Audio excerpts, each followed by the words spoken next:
Greetings on a TGI-Friday. Thomas Miller with you on April 17th. Took the day off yesterday. A little bit of self-care. Just had to make sure I was back 100%. All right, so listen. I'm trying to figure this out just like you are, right? And let me tell you where my thoughts are right now, because this is something like we've never dealt with before. I know there are a lot of astrological interpretations, and what I'm seeing is, again, back to my theory of, if we launched a canoe into a rain-swollen spring river, we aren't going to have much control over where that canoe goes. But if we launch a canoe in a nice, reduced level fall river, we're going to go wherever we want. We'll understand every nuance.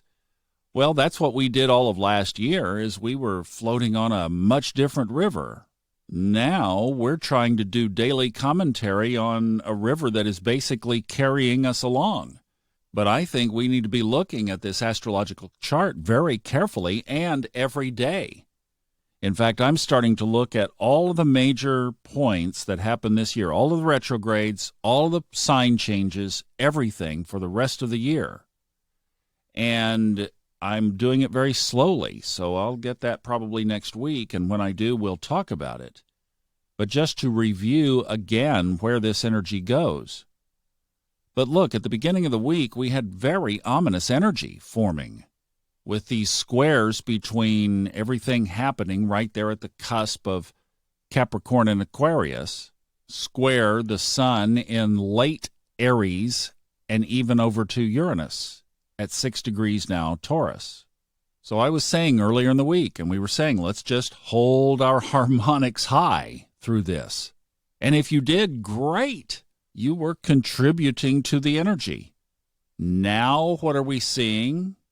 Maybe things are flattening out. Maybe we get to go back to work. Maybe this thing takes some kind of a reduced future direction.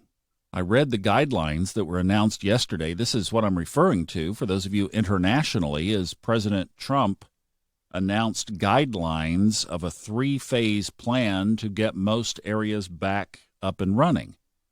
As I looked at the plans, I thought, it is going to be into summer before many of the metropolitan areas will get to the second one. So I don't think we're out of the woods as far as the economic damage.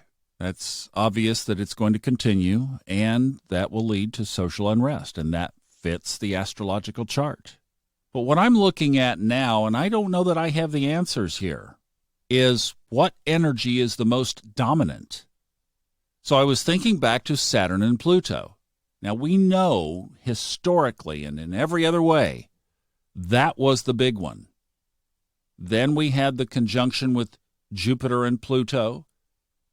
We're getting ready to have the conjunction with Jupiter and Saturn. We had the conjunction with Mars and Saturn. We have these squares, and we have a difficult new moon coming up. That will be on the 22nd. We will talk about that early next week. Let's don't load our plate with too much at one time here. Don't you agree? Please. Let's just keep it proportionate. So, and even with that, it might not be that big of a deal because, again, the prevailing question, what energy is in charge? So the big thing today is a sign change of the moon. It moves from Aquarius into Pisces. That happens at 2:28 p.m. Eastern today. And if there is any subtlety to be expressed in this chart, i.e. moon sign changes, then we should have a good one for the next couple of days. It stays in Pisces all the way until Monday. It's overnight Monday when it moves into Aries, 2:59 a.m. Eastern Time. So if you were on the East Coast, you have from 2:30 this afternoon all the way through Saturday and Sunday with the moon in Pisces. That's a nice stretch. And as we are building toward that, and as it crosses in, it's in a sextile to the Sun and Uranus. So from every indication, those should be favorable aspects. So the other big milestones for the rest of this month, the new moon on the 22nd, Mercury moves into Taurus on the 27th, and then Pluto goes retrograde on the 25th. I have one other pondering, and this is just a pondering. Ponder with me. When we have world events like this that we've never seen before, it's like I was watching somebody do one of those Facebook Lives from Bali. Almost the entire planet is sequestered. It is unbelievable. When has Mother Earth ever experienced something like this? And here's my pondering.